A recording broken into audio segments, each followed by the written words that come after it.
The last thing I remember before the world shattered was the sound of laughter. Mine, hers, the kind that bubbles up when you're young and stupid and convinced nothing bad can touch you. We were crossing the street, Lena half a step ahead of me, her sandals slapping against the pavement like she didn't have a care in the world. And why would she? She never did. Then came the screech, metal screaming, tires fighting asphalt. I turned my head, and there it was, a blur of black, too fast, too close, aimed straight at her. My body moved before my brain caught up. I shoved her, hard. The impact was worse than I expected, not like in movies, where people fly gracefully through the air. No, this was brutal, bone meeting steel, the sickening crack of my legs taking the hit meant for her. I hit the ground, but I didn't feel it at first. Shock, I guess. Or maybe my nerves were too busy being obliterated to send proper signals. Lena screamed, not my name, just a noise, raw and panicked. I wanted to tell her I was fine, but my mouth wouldn't work. The pain was coming in waves now, a rising tide of white-hot agony, and all I could do was lie there, staring at the sky, wondering if this was how it ended. Then I saw him. Ethan. He was supposed to be at work, but there he was, sprinting toward us, his face twisted in horror. For one stupid, hopeful second, I thought he was running to me. But no. He skidded to a stop beside Lena, grabbing her shoulders, checking her for injuries. Like she was the one who'd been hit. I tried to say something, but all that came out was a wet, choking sound. Blood in my mouth. That couldn't be good. The sirens wailed in the distance, but they felt far away, like someone had turned the volume down on the world. Ethan finally looked at me, really looked, and his face went pale. "Oh God," he whispered, like he was just now realizing I existed. Lena was crying, babbling about how I'd pushed her, how it should have been her, how sorry she was, but her hands were clutching Ethan's sleeve, anchoring herself to him, like he was the life raft in all this. The paramedics arrived, blocking my view, their voices sharp and clinical. Multiple fractures, possible spinal damage. Someone squeezed my hand. I thought it was Ethan. It wasn't, just a stranger, some EMT with kind eyes, telling me to hang on. The last thing I saw before they loaded me into the ambulance was Ethan helping Lena to her feet, his arm around her waist, his lips moving against her hair, comforting her. And then the doors closed and the world went dark. Funny, isn't it? You think you know what love looks like, until it's the thing walking away while you're left broken on the pavement. I woke up to the steady beep of machines and the sterile smell of antiseptic. My body felt wrong, lighter, emptier, like some essential part had been carved out and discarded. It took 3 blinks before I understood why. The flatness under the hospital blanket, the phantom itch where my knees should have bent. Lena was the first face I saw. She perched on the edge of the chair beside my bed. Her nails, freshly manicured, a soft-shell pink, digging into her knees. When our eyes met, hers welled up on cue. "You saved me," she whispered, like it was some sacred confession. I waited for the rest. "Thank you. I'm sorry. How can I ever—" Ethan walked in carrying 2 coffee cups. He froze when he saw me awake, his grip tightening around the cardboard sleeves. The second cup wasn't for me. I could tell by the way he automatically handed it to Lena, his thumb brushing hers in that familiar way I knew too well. "They had to take both legs," Lena said, her voice cracking artistically, as if I hadn't already counted the missing limbs myself. Ethan finally approached, his shoes squeaking against the linoleum. He looked at my face, then my blanket, then the wall behind me, anywhere but the space where my body ended now. "The doctors say you'll get prosthetics," he offered like that was the miracle here. I wanted to scream, to demand why he'd been there that day, why he'd reached for her first, why no one had thought to bring me fucking flowers. Instead, I watched a droplet of Lena's coffee hit the floor.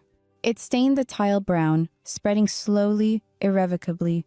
Visiting hours blurred together after that. Nurses came and went, adjusting tubes, avoiding my eyes. Lena brought magazines she thought I'd like, fashion spreads featuring women in stilettos I'd never wear again. Ethan talked about physical therapy like it was a thrilling new hobby. Then, 6 weeks in, Lena arrived wearing a diamond. It caught the fluorescent light when she reached for my water glass, throwing prismatic shards across the ceiling. I stared at the way it dwarfed the promise ring Ethan had given me last Christmas, the one currently buried in some hospital drawer with my confiscated jeans. "She never left my side," Ethan said when he noticed me looking, his voice thick with something that might have been guilt, but sounded an awful lot like justification. Lena twisted the ring, her smile tremulous. "We wanted you to be the first to know." The heart monitor betrayed me, its rhythmic beep spiking as I imagined their late-night vigils turning into whispered promises over my unconscious body. How convenient that my tragedy had become their love story. A physical therapist arrived then, cheerfully announcing it was time for my first wheelchair lesson. Lena sprang up to help, her new diamond scraping against the bed rail as she fussed with my IV line. I closed my eyes as they wheeled me away, listening to the fading sound of their intertwined fingers, their shared sighs, their perfect, unbroken future clicking into place behind me. The wedding invitations arrived on a Tuesday. Cream-colored cardstock with gold foil lettering that caught the afternoon sun as I held it between numb fingers. Lena and Ethan curled in elegant script above a date 3 months away. Just enough time, I supposed, for me to learn how to navigate the venue's stairs in my new prosthetic legs. How thoughtful. My apartment smelled like antiseptic and unwashed dishes. The physical therapist's cheerful voice still echoed in my skull. "You're making such great progress," as if learning to stand for 30 seconds without collapsing was some grand achievement. The fridge held a single casserole dish from Lena's bridal shower, the congealed sauce forming cracks like a dried-up riverbed. I stared at the invitation's RSVP card. The M beside __, accepts with pleasure was already checked in Lena's looping handwriting. She'd filled it out for me, just like she'd chosen my bridesmaid dress. Dusty rose, so flattering for all complexions, just like she'd assured everyone I'd be thrilled to participate. The pain meds made my hands shake. I used to count them, these little white pills, lining them up like soldiers on my nightstand. Now, I just swallowed them dry, chasing the numbness they promised but never delivered. The wedding planner called to discuss wheelchair access. "We want you to be comfortable," she trilled, as if comfort was still something my body remembered. I pictured the ceremony. Lena gliding down the aisle on Ethan's arm, both of them pausing to press a pitying kiss to my forehead on their way to the altar. The congregation would sigh at their kindness. That night, I dreamed of the accident again. This time, when I woke screaming, there was no one to hear it. The digital clock read 3:47 a.m. I dragged myself to the bathroom, my stumps burning where the prosthetics had rubbed them raw earlier. The mirror showed a stranger, hollow cheeks, greasy hair, dark circles like bruises. Lena's bachelorette party photos popped up on my phone at noon. There she was, laughing in a sash that read, "Bride-to-be," surrounded by friends who used to be mine. Ethan had made a surprise appearance, the caption gushed, and everyone agreed it was so romantic. My fingers hovered over the heart reaction before I threw the phone across the room. It hit the wall with a satisfying crack. The wedding day dawned cloudless and cruel. I dressed mechanically, wincing as the stiff satin bridesmaid dress pulled across my shoulders. The prosthetics pinched, but I refused the wheelchair. Let them watch me limp down that aisle. Let them see. The church smelled like lilies and hypocrisy. From my place at the altar, I watched Ethan's face as Lena appeared in a cloud of tulle. His expression held the same awe he'd once reserved for me. When the priest asked if anyone objected, my mouth filled with the sour taste of swallowed words. Later, at the reception, a distant cousin patted my shoulder. "You're so brave," she whispered, her champagne breath warm against my cheek. I smiled until my face ached and pretended not to notice when Ethan's hand slid possessively around Lena's waist during their first dance. The cake was vanilla with raspberry filling, my favorite. Lena made sure everyone knew she'd chosen it special for me. I ate it slowly, each bite like ash, as the band played at last and the happy couple spun under twinkling lights. When the bouquet toss came, all the single girls squealed and jostled. Lena turned her back, counted to 3, and let the flowers fly. The stems slapped against my chest before tumbling to the floor. The room erupted in awkward applause as I bent to retrieve them, my metal knees clicking loudly in the sudden silence. That night, back in my empty apartment, I lined up the painkillers again. This time, I didn't count. The bouquet sat on the kitchen counter, its perfect white roses already beginning to brown at the edges. Somewhere across town, my sister and my ex-husband were starting their happily ever after. I closed my eyes and wondered if the car had killed me after all. The scream tore through my throat before my eyes even opened. Raw, guttural, the kind of sound that claws its way up from somewhere deeper than pain. My hands flew to my thighs, fingers digging into unbroken flesh, kneading muscle that hadn't been severed from bone. The sheets were tangled around my legs, both of them, damp with sweat and clinging like a second skin. Sunlight streamed through my curtains, the ones from my old apartment, the ones I'd thrown out after the accident. My phone buzzed on the nightstand, a calendar notification flashing. Lena's birthday dinner, 7 p.m.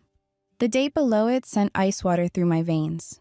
1 week before the accident, I stumbled to the bathroom, bracing myself against the sink. The mirror showed a face I barely recognized. No shadows under my eyes, no permanent tension in my jaw. I pinched the skin of my forearm hard enough to bruise. This wasn't a dream. The scars were gone, but the rage was fresh, simmering under my ribs like something alive. My phone rang. Lena's contact photo. Her grinning in front of some sunset lit up the screen. "You're still coming tonight, right?" Her voice was syrup sweet, already tinged with the subtle guilt trip I'd spent a lifetime bending to. "Ethan's bringing that wine you like." I gripped the phone so tight the case creaked. Ethan, my Ethan, the one who'd held her hand while I bled out on asphalt. "Wouldn't miss it," I lied, my reflection curling into a smile that didn't reach my eyes. The call ended. Outside, a car horn blared, the same impatient sound I'd heard right before the impact. I pressed my forehead to the cool glass of the window, watching the intersection below where my life had split in two. This time, I wouldn't be the one left broken. The days unfolded with eerie precision, a script I'd already memorized. Lena left her scarf draped over my couch again. Ethan texted to confirm dinner plans using the same winking emoji. The bakery down the street displayed the same lemon tarts I'd bought the first time, the ones Lena had pretended to love while secretly scraping the filling off with her fork. Every familiar detail itched under my skin, a taunt from a universe that thought it could trick me into reliving my own destruction. I started with small deviations. When Lena asked me to pick up her dry cleaning, just like before, I let the ticket slip into the trash. When Ethan suggested his usual Thursday movie night, I claimed a migraine and listened through the wall as he called her instead. Their muffled laughter seeped through the plaster, like poison. The real test came on Friday. We stood at the same intersection where everything had shattered, waiting for the crosswalk signal. Lena chattered about some work drama, her fingers dancing along her phone screen. Ethan was running late, just like last time, texting that he'd meet us at the restaurant. The summer air clung to my skin, thick with the scent of hot asphalt and impending rain. A bus rumbled past, obscuring the traffic light. Lena stepped off the curb without looking. My breath caught. Somewhere down the block, an engine revved. I didn't move. Her sandals scraped concrete as she turned back, frowning. "You coming?"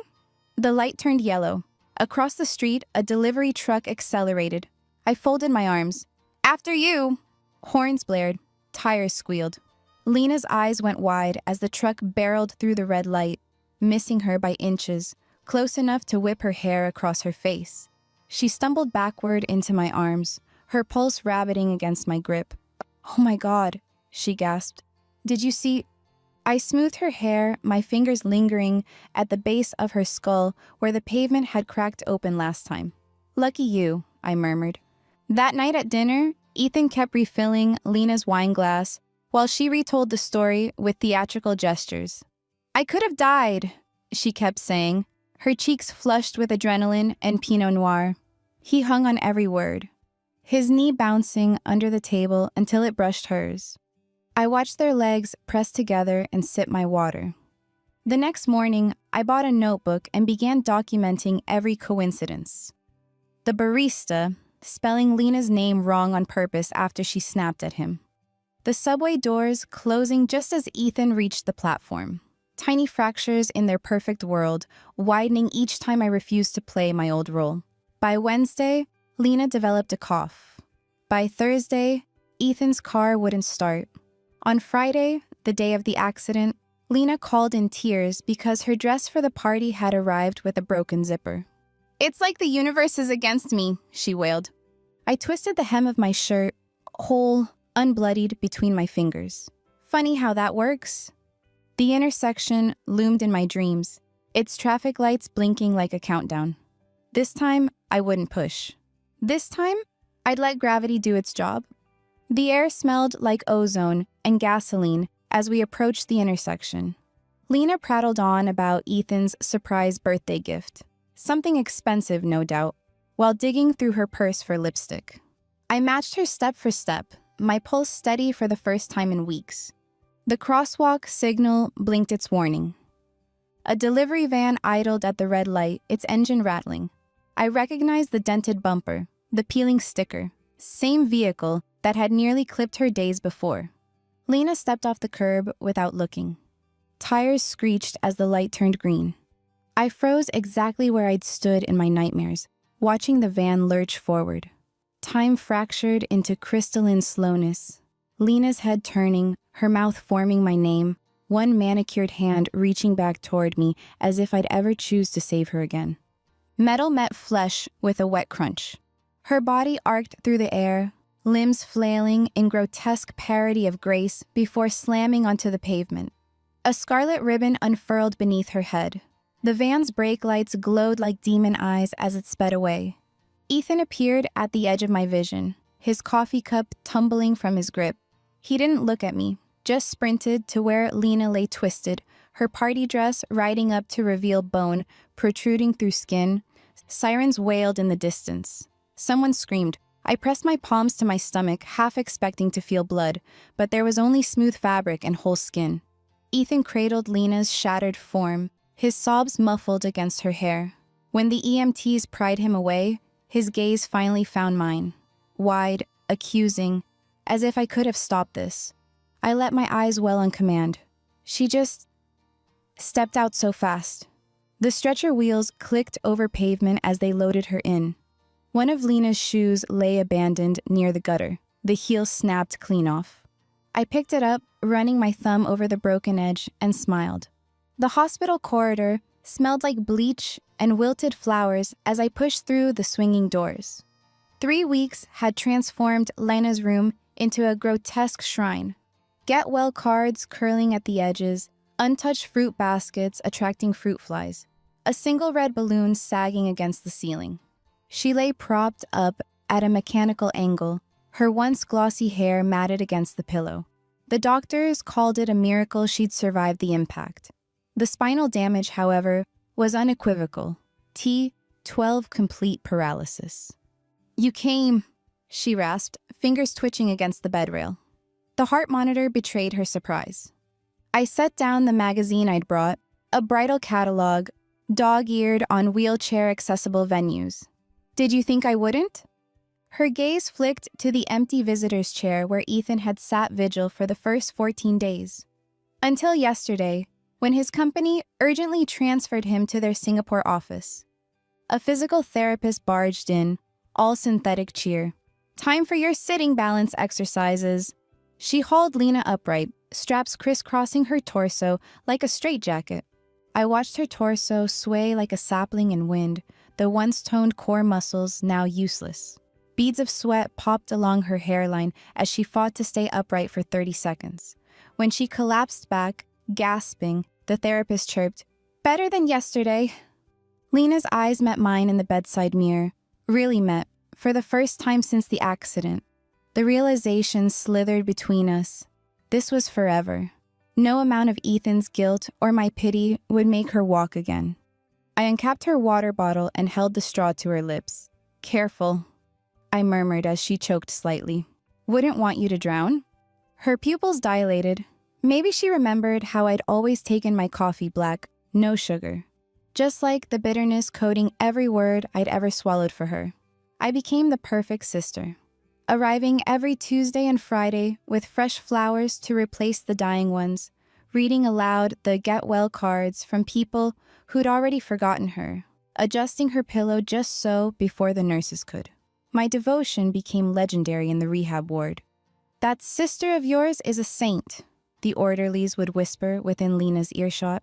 I made sure she never saw me smile when they said it. Her physical therapist taught me the proper way to transfer her from bed to wheelchair. My hands lingered a second too long on the safety belt, letting her feel the ghost of dependency before securing it. "There," I'd say, brushing imaginary lint off her shoulder. "All set for your big outing." The outings were my favorite. I'd wheel her past the bakery, where she used to buy overpriced macarons, pausing to inhale deeply. "Remember how the almond ones would melt on your tongue?" Her knuckles would whiten on the armrests. When we passed couples holding hands, I'd sigh. "Ethan always loved this neighborhood, didn't he?" At home, I framed photos of us pre-accident. Lena running a 10K, Lena dancing at a rooftop party, Lena whole. I hung them in a collage facing her hospital bed. For motivation, I told the nurses. Her nightstand drawer gradually filled with my little gifts. Ballet flats she'd never wear, scented lotion for massages she'd never receive, a subscription to a hiking magazine. When she threw the latest issue at me one afternoon, I caught it midair and tisked. "Patience, Lena. Miracles happen every day." The heart monitor spiked as I straightened her blankets that night. "Funny," I mused, smoothing the sheets over her motionless legs. "I never realized how heavy silence can be until I had to listen to it for you." Her reflection in the darkened window watched me leave, my shadow stretching long across her broken body. His emails arrived like clockwork every Sunday evening, polished paragraphs of hollow concern that Lena would make me read aloud. "Singapore is humid but fascinating," I'd recite, watching her jaw tighten as he described rooftop bars and beach excursions while she counted ceiling tiles in rehab.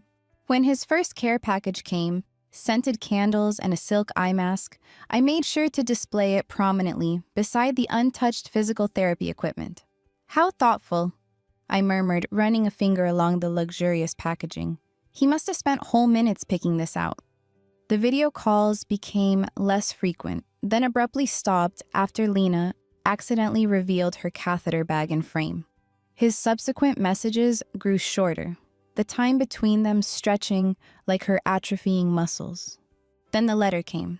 I recognized his handwriting on the envelope, that pretentious slant he'd practiced in college.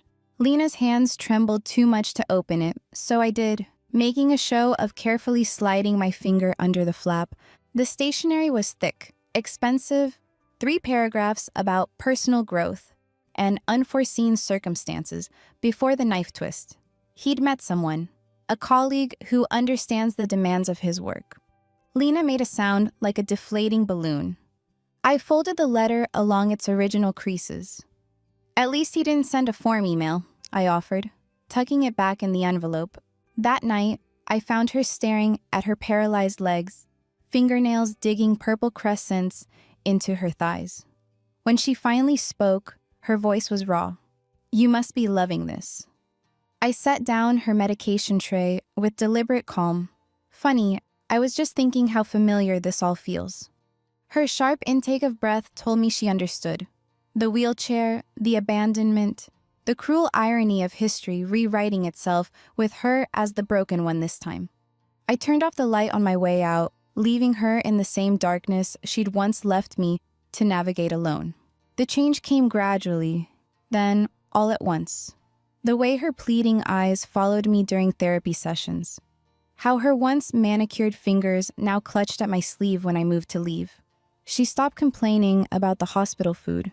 Stop pretending to smile at the doctor's empty platitudes. One rainy afternoon, she grabbed my wrist with surprising strength as I adjusted her IV drip. "You knew," she hissed, her breath sour from painkillers. "That day at the crosswalk, you didn't even try to pull me back." I paused, tilting my head as if considering. The heart monitor betrayed her racing pulse. "You were always the impulsive one," I said finally, plucking her grasping fingers off my arm one by one, running into streets, into relationships. Her nostrils flared. "You let it happen." A nurse chose that moment to bustle in with medication. Lena swallowed her pills without protest, her stare never leaving mine. When we were alone again, she surprised me, a cracked laugh escaping her chapped lips. "All those flowers you brought," she mused, eyeing the wilting bouquet by her bedside. "Funny how they're all varieties that trigger migraines." I didn't deny it, just smoothed her sweat-dampened hair back from her forehead, the way our mother used to when we were children. She flinched at the contact. "You're imagining things," I whispered, pressing the call button for the nurse. "The trauma, the medications, it's understandable." As I turned to leave, her voice clawed after me, broken, but finally honest. "What do you want from me?" I paused at the threshold, sunlight from the hallway cutting across my face. "Oh, Lena," I sighed, not looking back. "I just want you to get exactly what you deserve." The door clicked shut behind me, muffling the sound of her first real sob in months. The headache started as a dull throb behind my left eye during Lena's hydrotherapy session. By midnight, it had escalated to white-hot agony, my vision swimming with black spots as I drove home through pounding rain. The windshield wipers beat a frantic rhythm, left, right, left, mimicking the pulse in my skull. A flash of movement. Brakes screamed. Impact. I came to choking on the acrid stench of deployed airbags, my forehead pressed against a steering wheel that wasn't mine. Disoriented fingers traced unfamiliar curves of a rental car's dashboard.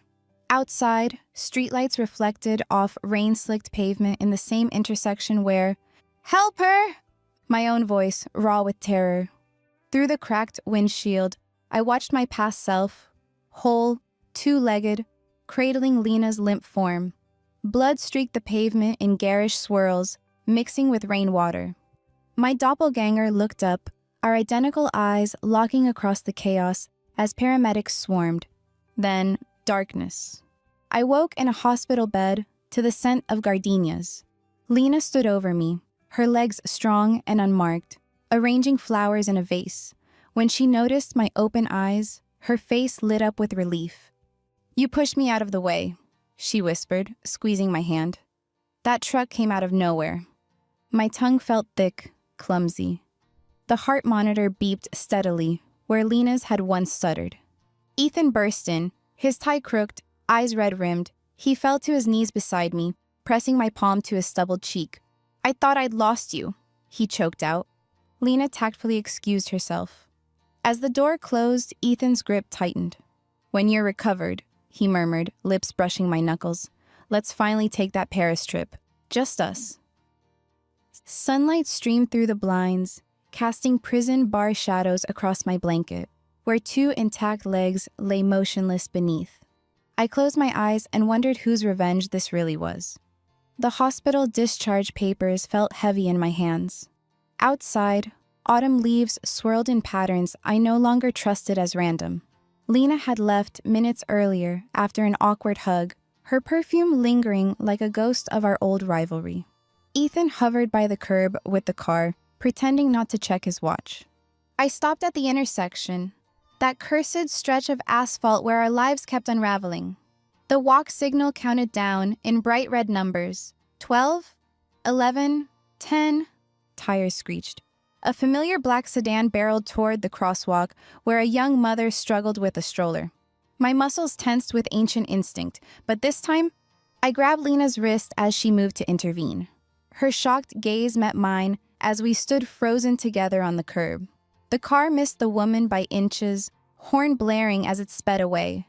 The baby wailed. "You saw it too?" Lena breathed, her fingers trembling in my grasp. Not a question. Down the block, Ethan emerged from the cafe, where he'd gone to grab quick coffee. Just like last loop, and the one before that. His steps faltered when he saw us standing together, whole.